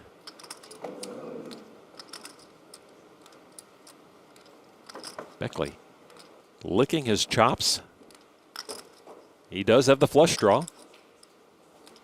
2 overs to the board. Oh, and a check raise to $3.3 million. Wow, check raise. That's a lost art at this final table. And it gets Joe's attention. I don't have the heart right now. Maybe later. Literally and figuratively. Well played, Mr. Beckley. Josh and Neil trying to peck away at Joe. They have a lot of pecking to do. Good bluff. What was it? Good bluff. You'll see. Good bluff. And a very bad hand to continue with. Joe still cross-examining for any shred of evidence. A wry smile from Josh. He knows he'll need a lot more pots like that. Back inside the Penateller Theater at the Rio All-Suite Hotel and Casino, three-handed for the title. Couple of young guns and Neil Blumenfield. Two East Coasters and Neil Blumenfield. No one with a bracelet, no one with double-digit World Series of Poker cashes. This was definitely an East Coast final table with Patrick Chan and Tom Cannuli also here. So East Coasters are shouting, we're number one in America. No. Poker-wise, I rank Southern California number one, Maryland, my Maryland, number two, and Florida number three. Beckley on the button, King-Jack offsuit. A lot of hands I could flop there. Beckley with 27 million, Neil with 25.7 million, a raise to 2.3 million. McKeehen with King-9. Joe likes the dynamic of two short stacks. He can attack while they try to outlast each other. He's going to get out of the way and let them go heads up if Neil is game. In the big blind, ace-7 of hearts for Blumenfield. 6 straight amateurs won the main event starting in 2002. Robert Varconi, Chris Moneymaker, Greg Raymer, Joe Hashem, Jamie Gold, and then Jerry Yang in 2007, the last amateur to win it all before the 20-something crowd took over the poker world. Other than Moneymaker, all those amateurs were 35 and older. Blumenfield putting raising chips together. Each minor stack worth $1 million, and Neil makes it $6 million to go. Blumenfield has been quite aggressive pre-flop at this final table. All in. Beckley raises Neil all in. That's a great 4-bet shove from Beckley. I mean, they have virtually identical stacks. This would be for all of Blumenfield's chips. Neil's best, but is this the hand he's willing to risk everything on? Yeah, just ace-7. I just don't think this is the hand he's going to risk everything on. It is the best hand, but he could be dominated. He could be up against a big pocket pair. Over the long days and nights, the suckouts, the bad beats. Ace-7 suited. Is it now, Neil? He does give it up. And Josh Beckley picking on the other two now. You guys are raising and re-raising a lot today. You guys must be getting some real good cards, huh? Especially you, buddy. Beckley gets some separation and drops Blumenfield under 20 big blinds. All right, so a big event, a big venue, big money on the line. We're down to a table of 3 here at the 46th World Series of Poker. Joe McKeehen sitting on almost 139 million chips and pocket fives. He's not sitting on those chips, they're right in front of him. McKeehen with a raise to 2 million. It's uncomfortable to sit on chips. How would you know? Good for you. Blumenfield folds. Beckley now with the ace-7 offsuit. Josh, like Joe, still living at home this year, but in preparation for the November 9, he moved to West Palm Beach, and living away from his parents for the first time, he learned to shop for food for the first time. 7-Eleven, I'm sure, is very happy about this. Beckley makes the call for $1 million more. The flop, 4 Queen 8. Beckley misses. McKeehen is still best with a small pocket pair. During the break, Beckley won a World Series circuit ring in West Palm Beach. McKeehen won a Windfall Classic event here in Las Vegas. Beckley checks. I'm telling you, when McKeehen checks, you feel a tremor here at the Penn and Teller Theater. Another queen on the turn. Beckley with $1.6 million. Beckley takes a stab at it. McKeehen wondering if his pocket fives are good. Joe's grandparents made the trip from back east.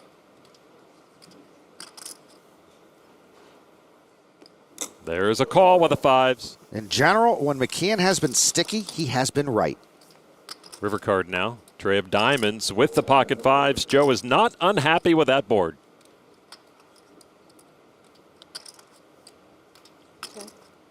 Check to Joe. And Joe knows almost certainly he's good here. That is $3.5 million. Beckley with the ace high. Wondering if Joe is betting a missed flush. Ace high could be good. But Beckley has to give it up. McKeehen had the best of it, and we've said that a lot. not sure if Joey Ice Cube will catch on, but Joe has been doing just fine without a nickname. His chip lead continues to grow. The Global Poker Index World Series of Poker Player of the Year was awarded to Mike Gorodinsky. Mike's World Series was highlighted by a win in the $50,000 Players Championship. Gorodinsky, a great mixed games player, edged Jonathan Duhamel and Kevin McPhee for Player of the Year. Duhamel, McPhee, Brian Hastings, and Max Pescatore, all double bracelet winners this year. There's Josh Beckley, currently second in chips. If he looks a little different than he did this summer, there's a good reason why. The best thing that I did with my time off was to better myself. I started eating really healthy.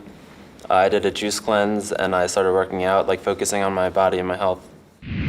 Juice cleanse. I favor a rack of ribs cleanse. You bluffing me on the turn, Josh? Huh? You bluffing me on the turn? That's not nice. I was playing honest with you, and then you were just betting with nothing? That's not nice. Come on. I didn't bet with nothing. What's that? I didn't bet with nothing. I believe you. Beckley with a raise to $2.5 million with a weak ace. Joe in the big blind, 10-8. Pretty boring river for you. He will come along. Beckley told us as a cash game player he was never afraid to lose his bankroll. That attitude in tournaments is critical. Here's the flop. 10-7-6. Bottom pair for Beckley. Top pair with a gut shot for McKeehen. Yeah, Josh was never afraid to lose his bankroll, and he kept losing his entire bankroll. Feast or famine with this Jersey pro. He bets $1.9 million. His senior year at Arcadia University in 2013, McKeehen won a World Series circuit main event in Atlantic City, and he won a smaller World Series circuit event in New Orleans. A lot of success early on for Joe. Josh, of course, won a World Series circuit ring during the break.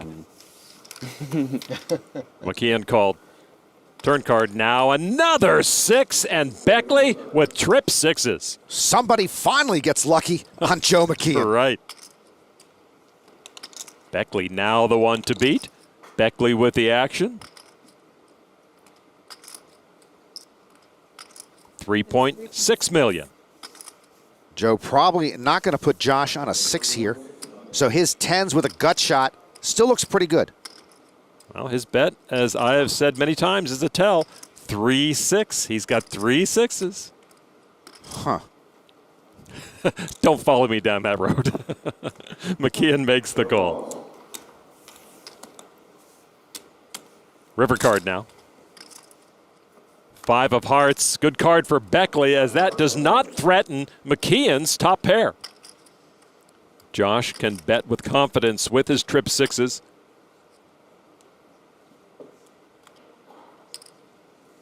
$6.2 million.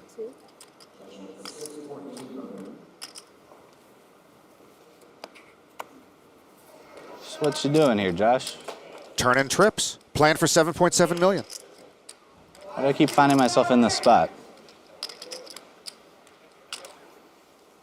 Why couldn't you bet $10 million? I know what I'd do by now. Probably give you your money. Now I'm confused. Joe saying if Josh had bet more, he would have snap called. I had a feeling, too, when I saw the flop, you were going to bet 3 times. Just didn't know if you were or not. I mean, that came pretty clean for me. I wouldn't be slower only if I was a bit better by now. This is another really good bet, whether you have it or not. You know that, right? Like your bet sizes are good against me. Sometimes he stares at you, sometimes he chats at you. You know, Antonio says it's hard to make a pair. Is this true? Or are you like just good at it today? Antonio also says it's hard to make a final table. He used to. You know I'm sticky, right? Don't normally have it in your bet anyway. That's strong.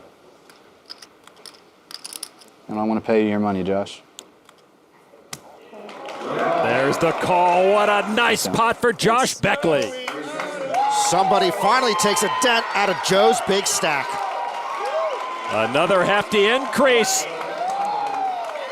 That tightens Beckley's grip on second place. He's got $45 million. Chip leader is still the chip leader. Didn't look like a 6 with it either. Yeah. You flipped it over. I would have won if it wasn't a 6. Well, it could be something else too, but good hand. Thanks. Good turn card. Had to get outdrawn eventually. That's one. Ace of clubs too, huh? Now that's a significant pot. Now if Josh were to double up through Joe, he would become chip leader. Beckley folded. McKeehen, ace-5 offsuit. He just calls from the small blind. Neil now in the big blind. McKeehen again limping against Blumenfield's big blind. 9-4.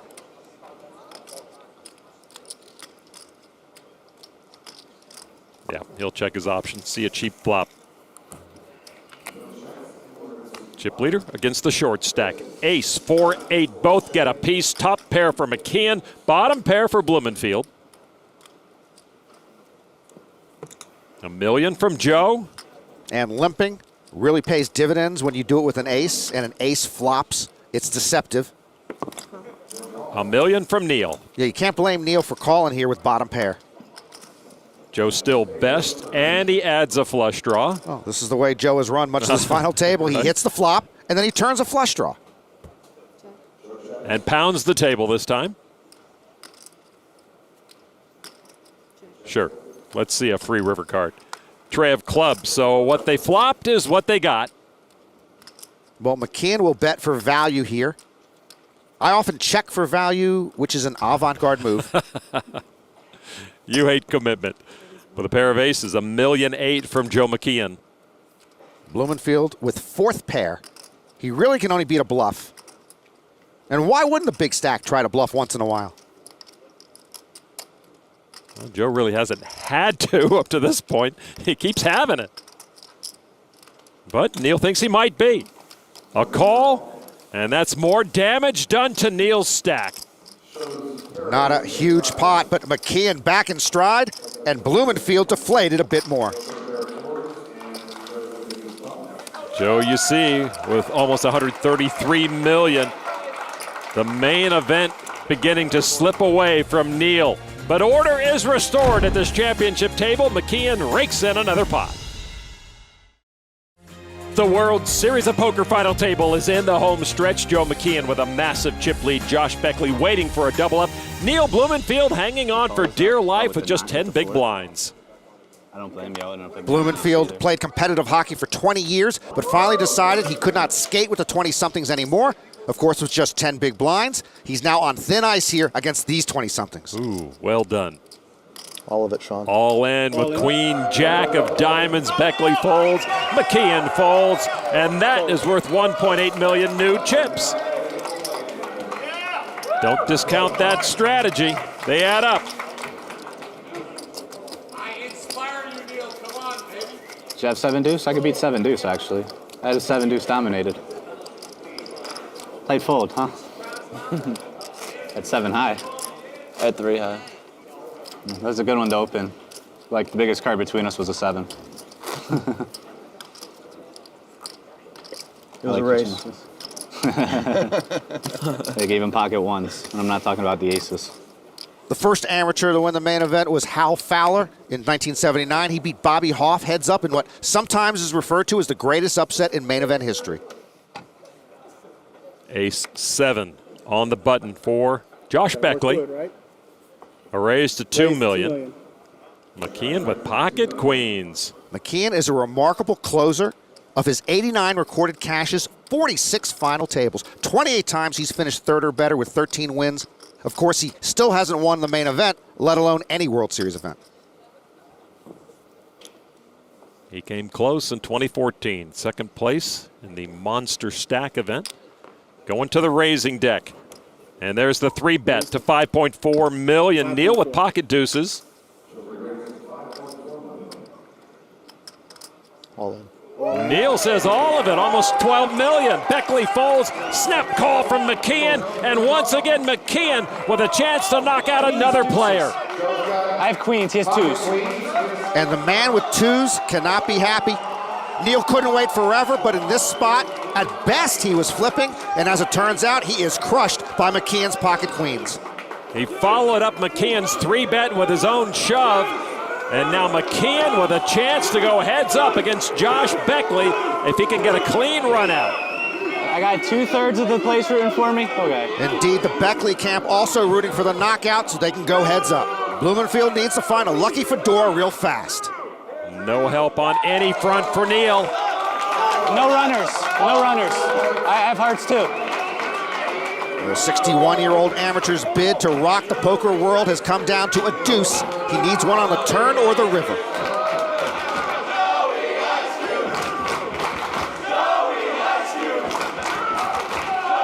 The turn card now. Another 4. Neil still in need. Yeah, red cards will win. Most of the black cards are too. Blumenfield's got to have a deuce, or it's McKeehen and Beckley for the title. The river card is a king. McKeehen takes the pot. Neil Blumenfield takes third place. Excellent. You played better than every single person expected. Neil Blumenfield said getting to the November 9 was nirvana, and I've got to say, watching him get this deep was nirvana too.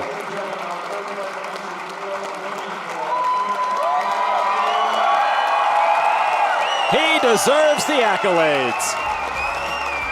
It wasn't the way Neil Blumenfield wanted it to end, but it was an impressive run nonetheless. $3.4 million for third place. That goes a long way in retirement, even in San Francisco. Well done, Neil. But now it's time for the big money. We are heads up in Las Vegas. Joe McKeehen trying to finish where he started this final table. Josh Beckley trying to turn his first main event into a championship. Joe with a huge lead, but Josh talented enough to pull this off. So it's heads up between two Philadelphia area 20-somethings. Both once worked at a grocery store, both still living at home when this main event began. During the break, Kara Scott caught up with our third place finisher. Neil Blumenfield came in as the amateur at our table and has placed third in the World Series of Poker main event. Talk to us first about the experience of coming all this way here. Well, it was unreal. I mean, obviously, I never expected ever in my life to be here. So, making the final table was great. Making it to day 10 was awesome. So I feel very, very fortunate. Great experience. $7.7 million in that amazing World Championship bracelet for our winner of this heads-up match. It's just wire to wire sound good? Wire to wire sound good? What do you mean? You know, if someone went wire to wire in this tournament, does that sound good? I don't think Josh is wire-to-wire fluent. I don't know what Joe wants Josh to say to that. Beckley with Queen 9 of clubs, a raise to $2.3 million, 10-4 of diamonds for McKeehen. Josh from Marlton, New Jersey. Joe from North Wales, Pennsylvania. They live about an hour from each other in the Philadelphia area. Both often play at Parks Casino. I gotta take a second here. This kind of just came. We didn't take an official break or anything. Yeah. McKeehen calls. Here's our flop. A 4 in the window, and bottom pair is best for Joe as Beckley misses. Joe with that big check. This is going to be the 8th straight year a 20-something has won the main event. 2.1 million from Josh Beckley. Peter Eastgate, Joe Cata, Jonathan Duhamel, P.S. Hines, Greg Merson, Ryan Reese, Martin Jacobson. All of them under 25 except Jacobson, who was 27. Joe makes the call. The first decade of the main event, the 1970s, only one 20-something won, Bobby Baldwin. Jack of spades on the turn.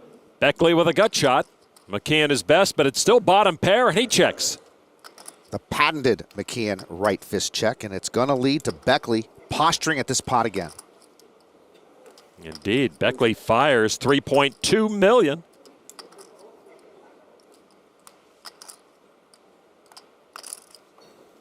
And he gets the boss to fold. If at first you don't succeed, try again.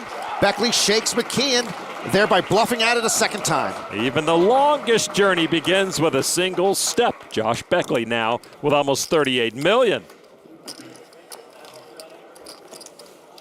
She bluffed me? She bluffed me? No? You're going to say no every time I ask you that question? Yeah. Okay. It's good to know now. I might bluff you by saying I bluffed you when I didn't bluff you. Conversations with McKeehen always seem a little uncomfortable. When you're talking with him, it just feels like trying to eat soup with a fork. McKeehen in the small blind and the button heads up 7-5 offsuit. A raise to $2 million. Beckley with King 4.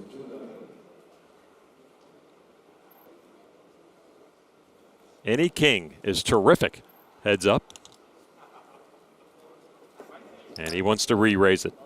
Makes it $4.8 million. Beckley has come out firing. He had the 2-barrel bluff the previous hand, now a 3-bet here. Heads up is all about feel and the read on your opponent. And that's where McKeehen has been at his best this entire final table.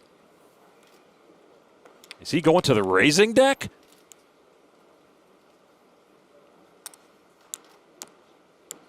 Yes. Yeah, 4-bet to $10.2 million. They say you don't bet the cards, you bet the man. Joe has Josh squirming here under his scarf. Will it be a 5-bet from Josh or a fold? What a move here by McKeehen. And he gets Beckley to fold. Josh gives back the chips he just won from Joe with interest. Joe McKeehen has been chip leader this entire main event final table.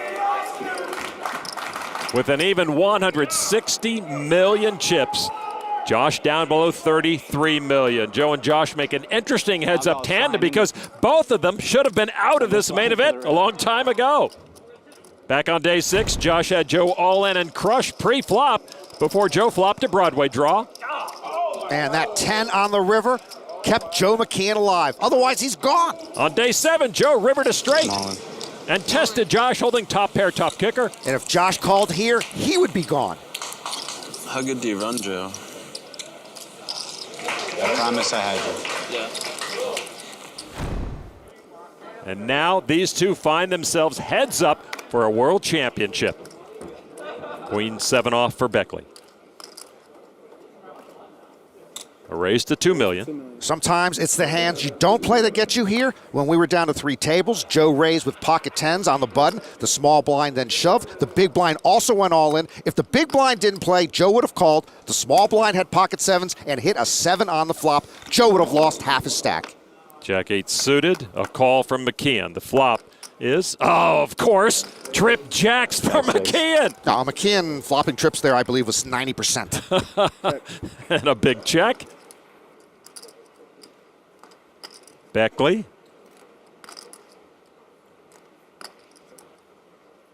With 1 foot in the trap, bets $1.6 million. Well, Josh with the standard continuation bet in position, or as I call it, the SCBIP. Mike Matiso has made a couple of main event final tables. In this century, and it seems forever ago. Just a call from Joe. Often the SCBIP takes it down, not here. Turn card. Josh officially drawing dead now.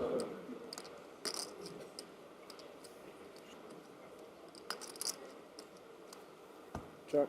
Another check. McKeehen hoping to use Beckley's aggression against him again. Bluff part 2. Looks like it. 2 feet in the trap, $3.5 million. Beckley obliges again. And because McKeehen audited a couple of Norman Chad School of Poker courses, he knows a check call here is in order. There it is. $14.5 million in the middle. River card. 9 of clubs. McKeehen checks again. McKeehen wants to see if Beckley has a 3-barrel bluff in him. Indeed, Josh has a lot of heart. Unfortunately for him, in this spot, he has no hand and no hope. Yeah, but he knows he's got to move chips to give himself a chance, but like so many before him, he's running into the pit of despair. 3rd club did come on the river, but I don't think McKehen's worried about that. And Josh now up to his waist in the trap, $4.7 million. Call. Quick call. Is that a flush? No. No. No. Josh gave it his best shot, but what a flop for McKeehen. Sorry for the. No, it's okay. Josh likes to take a sip of water after all bluffs, good or bad. McKeehen now overwhelmingly in command. An 8-1 chip lead for Joe McKeehen.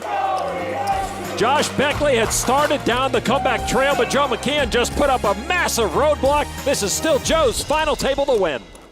The best poker content on the internet. Your super high roller bowl 7 champion. Oh yeah! Wheels are coming off. That's the craziest hand I've ever seen.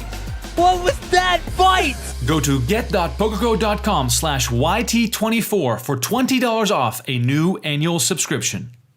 Back at the Rio, Joe McKeehen trying to close out Josh Beckley and make this championship official. Beckley has the action, ace-deuce. Beckley in his first main event, 6,420 entrants, and he's going to finish first or second. It just seems like it's all downhill from here. Beckley limps McKeehen with pocket tens. Pocket tens were Martin Jacobson's winning hand at last year's main event. The last time the same hand won the main event back-to-back was in 1995 and 96. Dan Harrington and Huck Seed each had 9-8 of diamonds. And, of course, Doyle Brunson did it first with back-to-back 10-deuce in 1976 and 77. A raise from McKeehen. Can he get Beckley to oblige here? No, he folds. Big one. Ace-deuce folding there. I'm surprised. Joe teasing Josh with almost showing his cards. As Joe moves closer to the title, his attire is worth pointing out. Back in 2013, Ryan Reese wore a Calvin Johnson jersey when he won. Greg Merson went with Adam Jones in 2012. Tonight, McKeehen goes retro with the Iverson jersey. Smart move by McKeehen not to go with a current 76er. I don't think they've won a game this season. I really didn't want to have it there, but I did. I'd feel more gangster if I didn't have it there. Just be like, I got him. Finally got him.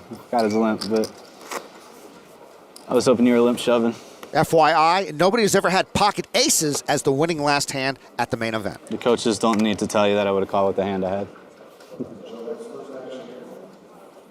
I feel bad saying this, but the guys in the background behind Joe look a little silly now with the fedoras with Neil gone. Oh, you're right. Maybe it's hat hair. Who knows? McKeehen with ace-king and a raise to $2 million. We haven't even played 10 hands of heads up, and McKeehen has flopped trips, had pocket tens, and now ace-king. At the moment, Beckley has to make do with 8-7. Right. Well, when life gives you lemons, make lemonade. So when life gives you 8-7, make an 8-high straight. There you go. He calls for $1 million more. The flop is 5-king jack. Need I repeat myself? Top pair for Joe. Who didn't see that coming? Mm-hmm. But hey, Beckley can still make an 8-high straight. Check. He checks it to McKeehen. He would need runner-runner. Oh, a lot of success in this world is built on runner-runner. $2 million from Joe McKeehen. Beckley's options are limited. Just no. And he folds again. I can just imagine what the commentators are saying about how ridiculous I'm running right now. how many like top 10 hands I've had heads up already. I had like 4. That's pretty sick. Yeah. By the way, we are not commentators. We are professional broadcasters. At least Lon On is. your shove there, and you're probably drawing dead. For the flop. It's the other thing, my ace-king hit twice. Wow. Now Josh knows how good Joe is running. All right, Beckley All in. has the action. All in. Pocket fours. He says all in. Call. Ace-10 for Joe. This could be it. We're flipping. Ace-10 fours. Nobody flips with McKeehen. You simply pray.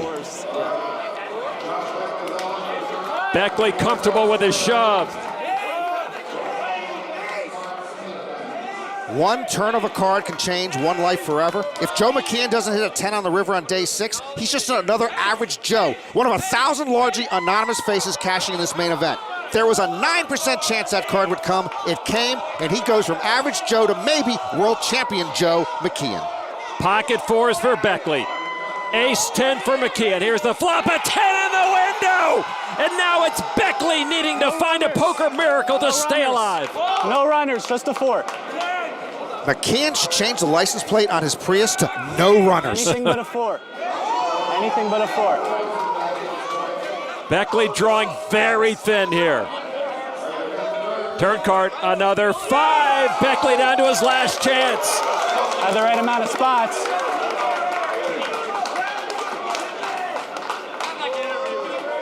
If I win, stay there until I talk to Josh, okay? If he wins. Boy, can't believe he's not more optimistic. Now the river card.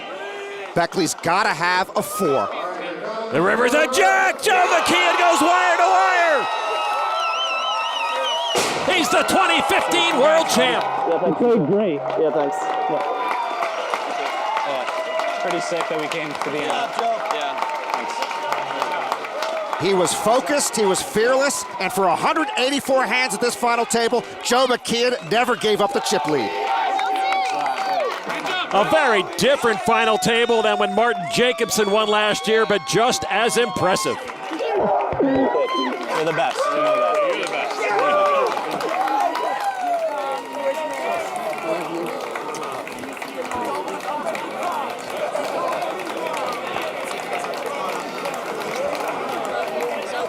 Well, sure, now he can afford to move out. His parents always supported him playing the game, and look at him now, Ma. So the final table wraps. The chip leader to start ends with all the chips. An impressive performance from McKeehen. He made it look easy.